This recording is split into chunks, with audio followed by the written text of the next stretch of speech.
Yes बेटा, 6th class. आज हम साइंस में करेंगे अपना पेज नंबर 35। जहाँ से इनकम्प्लीट वर्क था वहाँ से हम करेंगे making fabrics from yarn. Making fabrics means वस्त्र बनाना, फ्रॉम यार्स मीन जो हमारा धागा था, धागे से वस्त्र कैसे बनाया जाता है। Fabrics are made from yarn long thread. Yarn मतलब लंबा जो धागा होते हैं उसको यार्न बोलते हैं, सूत भी बोल देते हैं, धागा भी बोल देते हैं। By the following two main processes. Fabrics जो हैं, कपड़ा है, are made from yarn, yarn से बनाया जाता है दो मुख्य प्रोसेस से, दो मुख्य तरीकों से, दो मुख्य प्रक्रियाओं से। प्रोसेस क्या लिख सकते हैं आप? दो मुख्य प्रक्रियाओं से। सबसे पहली आती है वीविंग। वीविंग किसको बोलते हैं? बिनाई को। क्या बोलते हैं? वीविंग, बिनाई का। The process of making a fabric और cloth by arranging yarn long thread passing in the one direction with other yarns at right angles to them is called weaving। अब यहाँ पर डेफिनेशन आती है कि वीविंग किसे कहते हैं।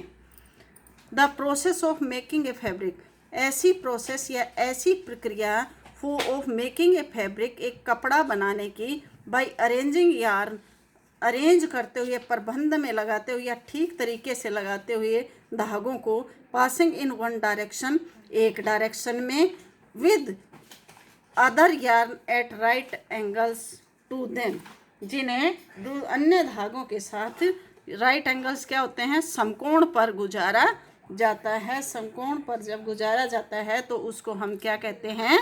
Weaving. That is called weaving. तो ऐसी प्रोसेस जिसमें से एक धागे को लंबा कर दिया जाता है, ऐसे लंबा कर दिया जाता है बेटा, दूसरे धागे को उसको 90 डिग्री के एंगल के ऊपर या समकोण के ऊपर गुजारा जाता है, तो उसे हम वीविंग कहते हैं। तो ये आप वीविंग की डेफिनेशन भी यहाँ लिख सकते हो। आगे है 10। इस प्रकार से weaving involves 2 sets of yarn और 2 सेट्स ऑफ थ्रेड्स। इस प्रकार से वीविंग इन्वॉल्व्स, वीविंग बिनाई में धागों के 2 समूह इन्वॉल्व होते हैं, सम्मिलित होते हैं। इन्वॉल्व मीन्स सम्मिलित होते हैं। अरेंज्ड एट राइट एंगल्स, एक तो समकोण की तरफ, टू वन अदर, एक दूसरे से समकोण के ऊपर क्या होते हैं? वो आपने कभी देखा भी होगा, जैसे गांव में भी क्या करते हैं, दरी वगैरह बुनते हैं तो दोनों, एक ऐसे चलता है, एक हॉरिजॉन्टल और एक वर्टिकल, दो तरीके से ऐसे डलता है, एक दूसरे के ऊपर 90 डिग्री के एंगल पर अरेंज किया जाता है। In other words 2 sets of yarn और threads are woven in make a fabric. दूसरे शब्दों में हम इसे क्या कह सकते हैं कि धागों के 2 समूह को वस्त्र बनाने के लिए बुना जाता है। क्या कहते हैं? 2 sets of yarn are woven to in make a fabric, एक फैब्रिक को बनाने के लिए 2 धागों को बुना जाता है। The weaving of yarn to make fabric is done by using looms. अब लूम्स क्या होती है बेटा? ऊपर भी आपने पढ़ा था। A device for making fabrics by weaving yarn और thread is called a loom. किसको कहते हैं? करघा होता है एक। क्या होता है? करघा, जिससे क्या किया जाता है? वस्त्र, जिससे मेकिंग फैब्रिक वीविंग यार्न और थ्रेड इज कॉल्ड ए, एक ऐसा डिवाइस जिसके ऊपर कपड़े को बुना जाता है धागे से या सूत से, तो उसको क्या कहते हैं? लूम कहते हैं। Loom is called kargha in Hindi. Loom को हिंदी में करघा कहा जाता है। There are 2 types of loom. 2 प्रकार के लूम हैं, हैंडलूम एंड पावर लूम। एक हाथ से बने हुए हैंडलूम, हथकरघे, और एक होता है पावर लूम, विद्युत करघे। क्या? एक हैंडलूम हाथ के करघे और दूसरा है power looms. The looms which is work by hand is called handloom. जिस द लूम, देखिए हैंडलूम किसको बोलते हैं? The loom which is work by hand is called handloom, हथकरघा। On the other hand the loom which works with electric power is called power loom, बिजली करघा। हथकरघा और बिजली करघा। ऑन द अदर हैंड, दूसरे एक तरफ तो जो हाथ से बनाए जाते हैं उनको कहते हैं हैंडलूम, हथकरघा, और दूसरे हो जाते हैं जो बनाए जाते हैं किससे, इलेक्ट्रिक से, विद्युत से, बिजली से, दैट इज कॉल्ड बिजली करघा। आगे आता है नीटिंग। आज इसको ख़त्म ही कर देते हैं बेटा। क्या आता है, नीटिंग। नीटिंग मतलब बुनाई करके। आपने देखा होगा स्वेटर वगैरह भी बनाए जाते हैं, बहुत सारी चीज़ें ऐसे करती हैं। तो क्या होता है, एक वीविंग और दूसरा knitting. We have just learned that in weaving two sets of yarn और thread are used simultaneously to make a fabric. देखिए ये दो दिखा भी रखे हैं, सिलाई बोलते हैं, ये सिलाई भी बोलते हैं इनको। वी हैव जस्ट लर्न, आपने देखा होगा आपकी माताएं स्वेटर जर्सी जो बनाते हैं वो सिलाई से ही बनाते हैं। हमने अभी पढ़ा है we have just learn that in weaving की बुनाई में धागों के दो समूह को साथ साथ वस्त्र के प्रयोग में साथ साइमल्टेनियसली माने साथ साथ, क्या होता है, साथ साथ प्रयोग किया जाता है। This is not so in knitting, यह एक केवल नेटिंग में नहीं है।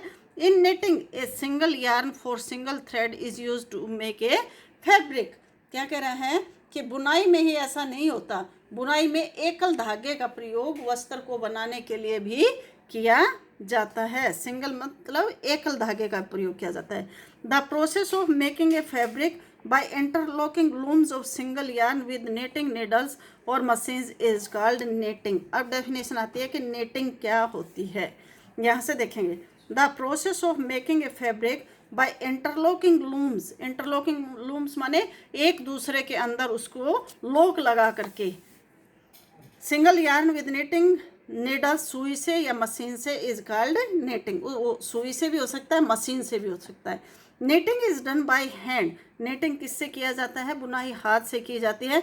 बाय यूजिंग नेटिंग नीडल्स, बुनाई वाली सुइयों का प्रयोग करते हुए। एंड ऑल्सो ऑन मशीन्स, और मशीनों पर भी। The simplest example of making fabrics by knitting is the making of sweaters. और सबसे सिंपलेस्ट माने सबसे आसान उदाहरण नेटिंग से फैब्रिक बनाने का क्या है, स्वेटर बनाना है।